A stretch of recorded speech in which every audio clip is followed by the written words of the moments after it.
si Maricho, isang mapagmahal at magandang ina. Mayroon din akong buti, masipag at masunurin ng mga anak.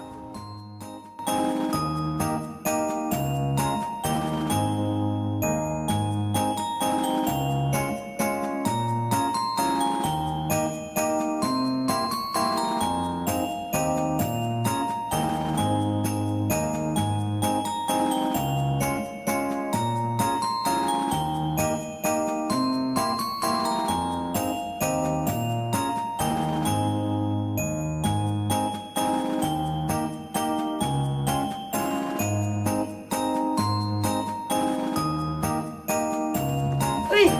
Dito ka na pala.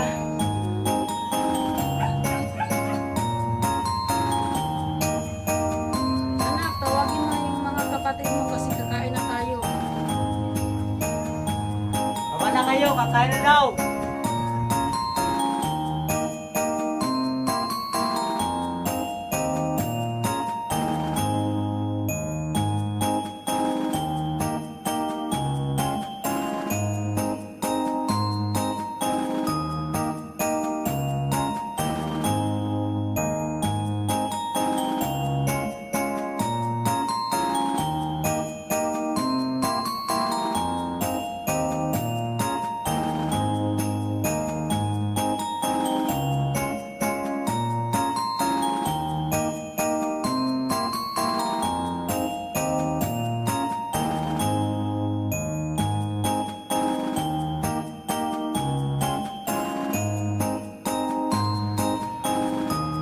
Kung nasaan yung papa niyo?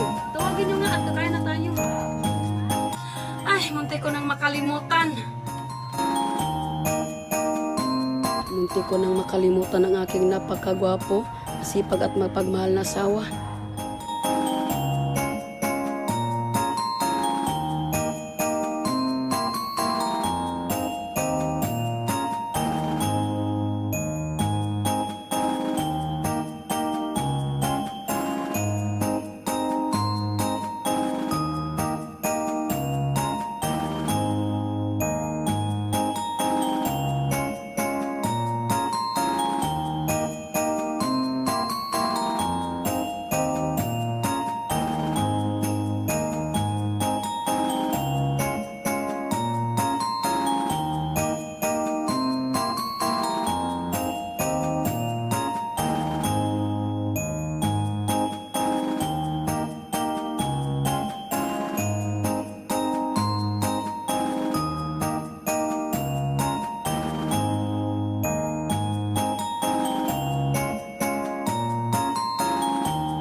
Ay, magpapasko na pala.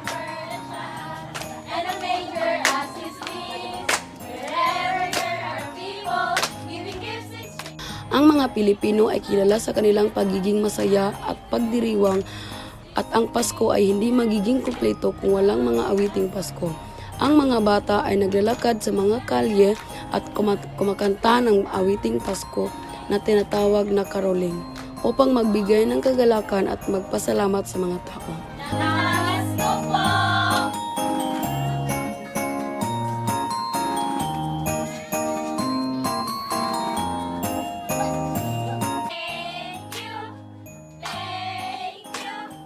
ang mga picture, thank you.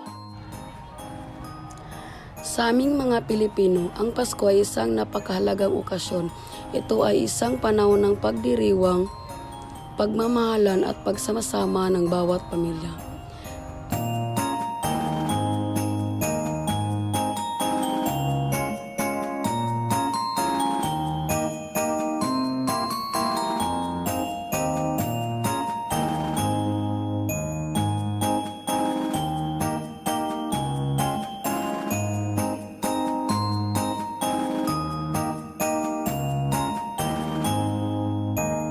Ang mga Pilipino ay nagsusumikap na palamutiin ang kanilang mga tahanan para sa Pasko. Ang mga karaniwang palamuti ay mga Christmas tree, mga parol na gawa ng kawayan at papel, at mga ilaw na nagbibigay ng kagalakan at nagpapaalala sa kapanganakan ni Jesus. Ma, wag mong kalimutan ha. Magsisimbang gabi tayo mamaya.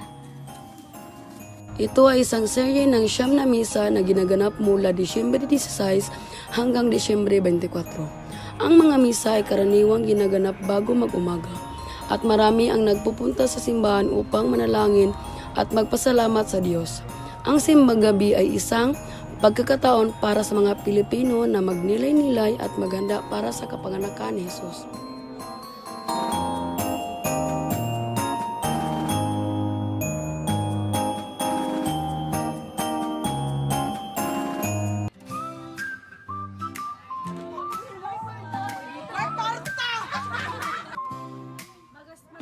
Snow is falling, bells are calling, winter wonderland so bright. Friends and family gathered happily on this cozy Christmas night. Ang kampana,